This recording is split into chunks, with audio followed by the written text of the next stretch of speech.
Hello and welcome back to another episode of Amazing Paper. We have been in this room AFKing overnight, and look how many crystals we got.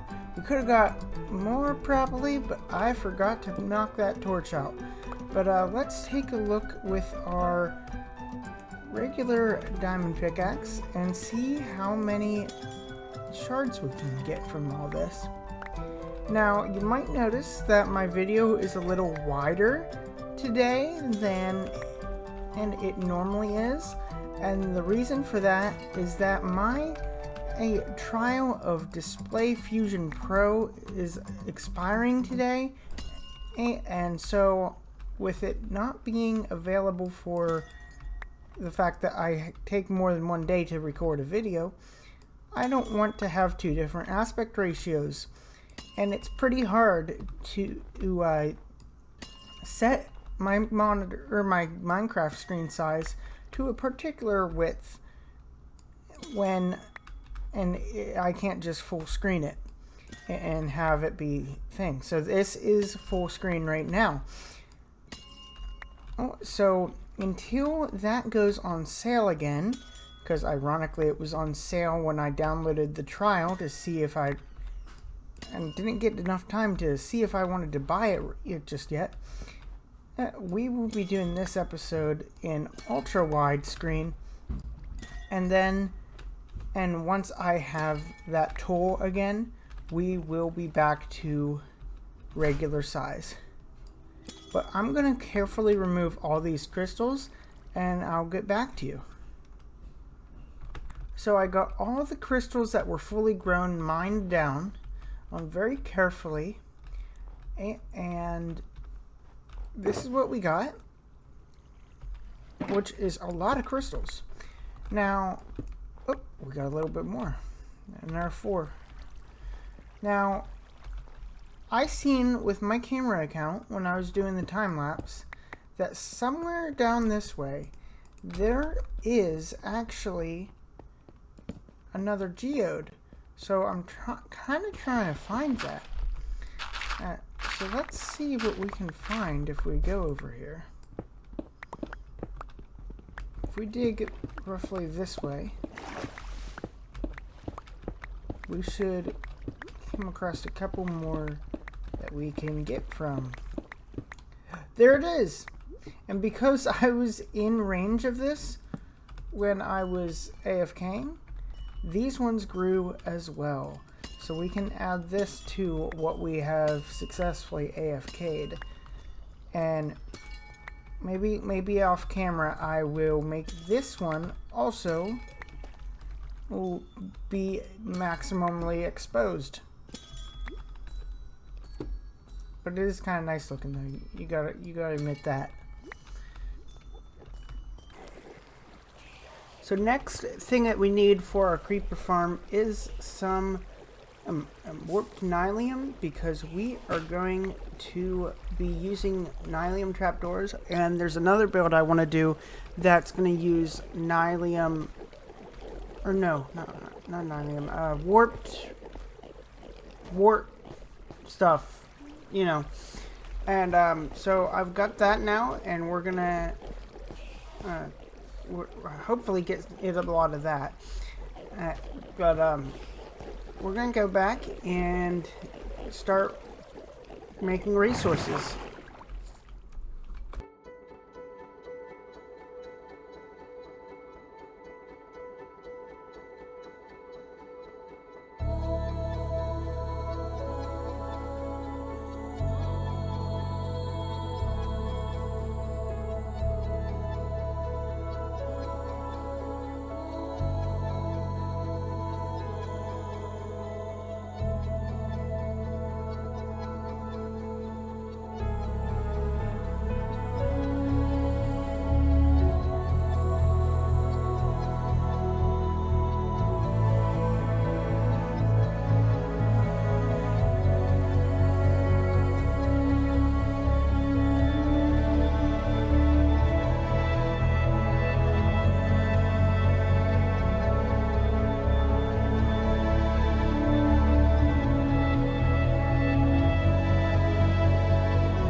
I was having some trouble with building a system to trigger the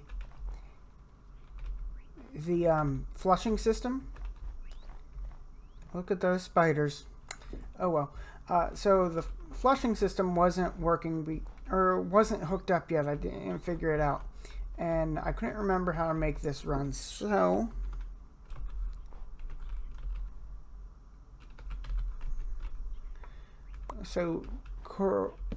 Coralito, I have a hard time saying his name. He's showing me what I need to make it look like in order for it to function.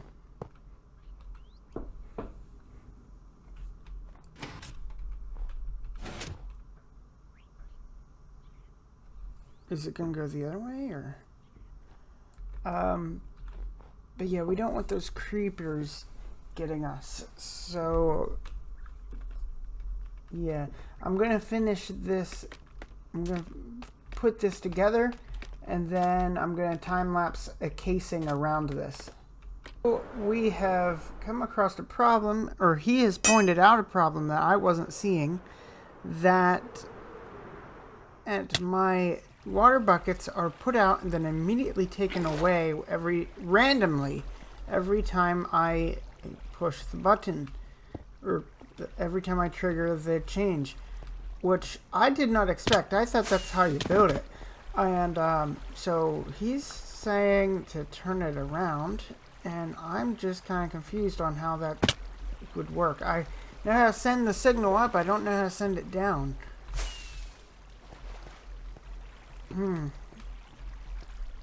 So he said to go to a place where I can see it work. Oh, there it goes. Oh, but I wanted them to alternate.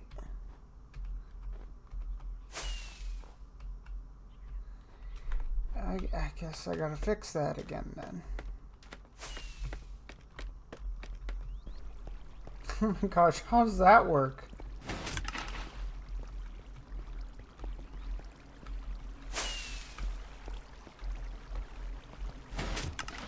Okay then.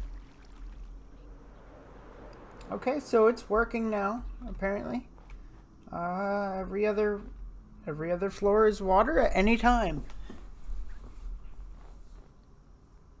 So now that that's taken care of, I'm going to go get some wool, and we're going to build a cloud around this.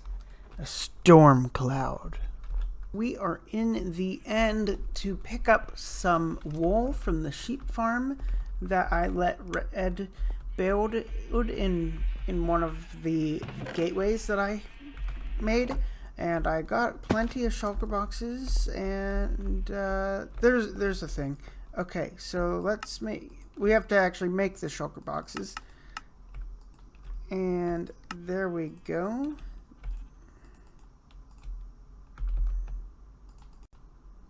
Let me try that a better way. There we go.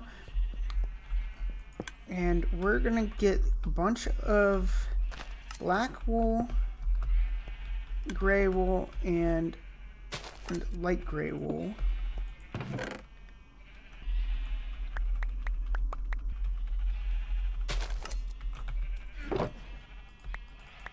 And there's 3. That should cover us pretty well. Oh no! Oh, I accidentally broke the floor. Okay, and next up is that we need to get a bunch of sand from the mining desert and throw it in the smelter so it'll be ready when we are ready for it.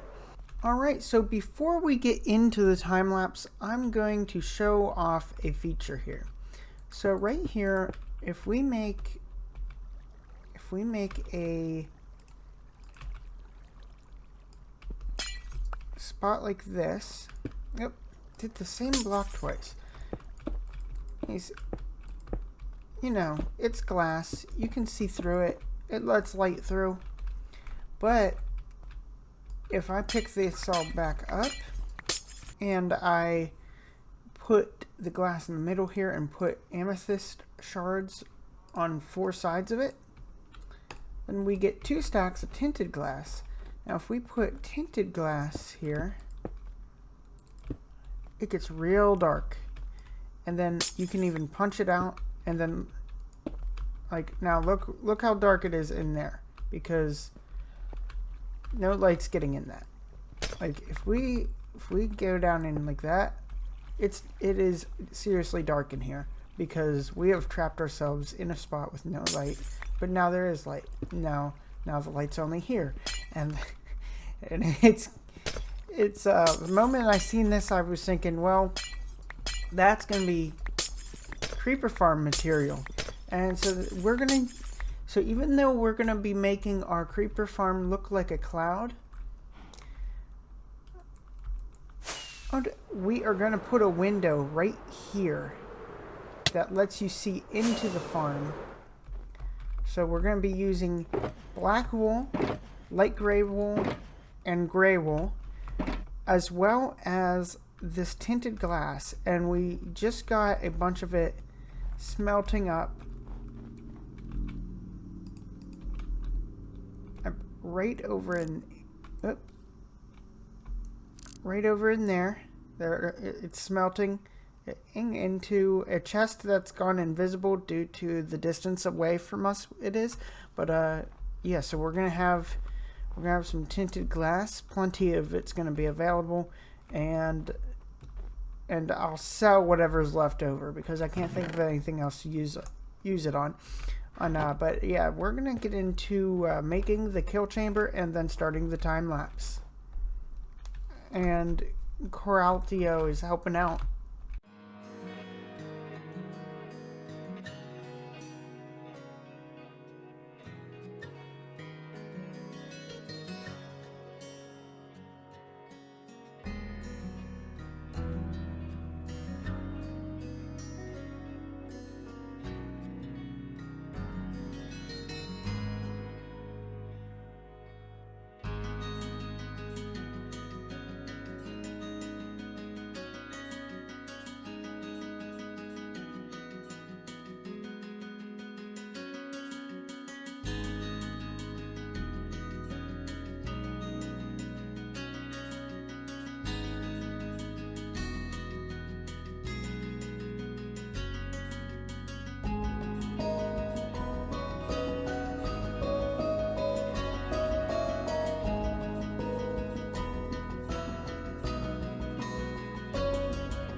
looks so much better with snow, don't you think? I made the mistake of thinking I have to paint it like it's got shadows, instead of thinking clouds are white. They only get dark whenever they cast shadows onto themselves. So I did a lot of extra work that I didn't need to do, but now we've got just about the whole thing done. I just got to patch a hole up here that I left open so I could show it to you. So inside we got the whole thing carpeted wherever mobs could spawn instead. And now, as you might have noticed earlier in the video, you might have saw some spiders. And those spiders, yeah, they probably are going to get stuck on these walls. I even have a wall right here that's probably going to be spider fodder and just magnetize the spiders right to it that happen to come off this side. Right? So at some point I might be brave and figure out where I need to add cobblestone walls into here. Another thing is I said that I was going to put a big tinted glass window on the front of this. But once I realized that the best way to do this was with snow, I realized that would have looked super out of place. But don't worry, I have another plan for how to use the tinted glass on it. What we're going to do is we're going to take out the floor and we're going to put tinted glass down there. And then in a future episode, once we have access to a good amount of powdered snow blocks for lighting purposes, we'll add some streaks of tinted glass like right around the areas where you can watch the mobs fall from the top up as well, because I gotta work them in here somehow. So let's get rid of this scaffolding.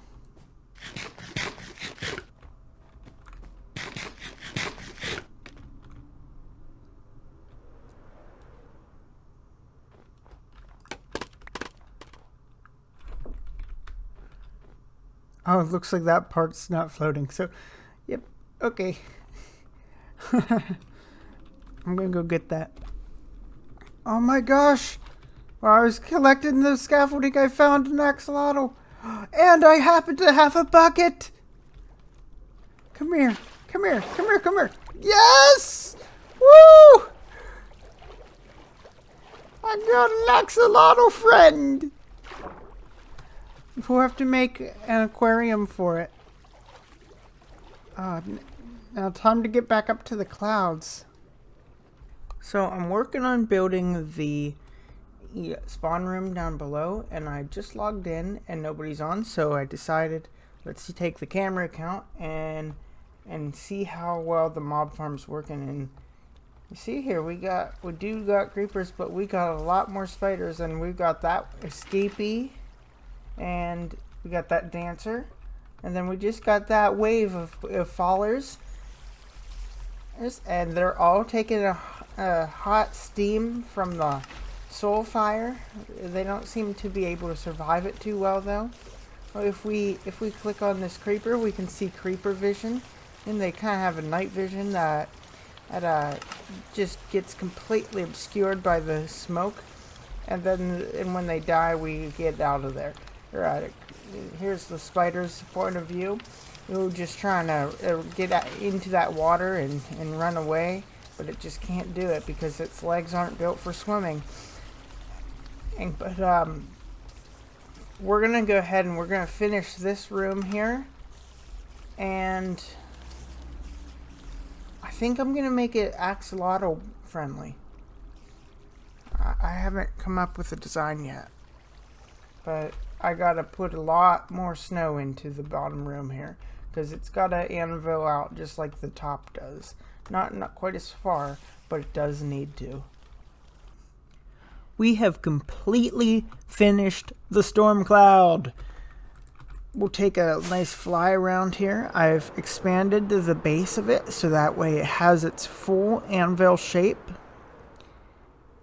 And as well as up here. Now later on, I'm going to be making that not so flat on the top, and we'll be putting a thunder shrine in for anybody to throw another star in and using a vanilla tweaks pack. But we fly down in here, land softly on the carpet, which has slime underneath. And then we've got the power of why thunderstorms fly, amethyst geode, and the power of creepers that make them explode. So, we've also got a fish problem in here because I built an aquarium. But, so, yeah, it's just all the gunpowder goes in here. I've gotten quite a bit of it. And we've got tinted glass as holding the water up so you can see the creepers coming in. And, like, you can see them. It's kind of hard to with video compression probably. Yeah, on top of that, I can barely see them, but I was seeing them better earlier. And then we got water below for the sole reason of I want the water to drip through the blocks so that it looks like the rain cloud is leaking, or the storm cloud really. But finally, that bucket, that axolotl we had found here, or when we went down collecting our stuff, our scaffolding earlier. I want to get him in here, but I can't seem to. There we go. I just could not get into a swimming thing, and so we'll have the axolotl here. Actually, yeah, I'm gonna go and rename this axolotl, but we're gonna have them in here in order for them to keep the fish out and for them to really have like a safe place to live. And I even let it so that way it can swim down here. Is it not going to attack the fish because it's not tropical? Come on. Come on, you take the salmon. Oh man. Those salmon and cod are going to eat the mob cap then. Alright, well, I better go get him named so that way we, oh wait, actually, instead of me naming it now, somebody in the comments suggest a name. But actually, you know what? I don't have to grab him because I just remembered. He'll stay there. Or because I placed him out of a bucket, so he's not going to despawn. So he'll just swim around here, guarding our gunpowder. Forever. And we can pick him up later if we need to go somewhere that he would enjoy. But that is all the time I have left for making this episode, and I've already got the next one sort of started, so I'm gonna go get this edited, and until next time, Crater!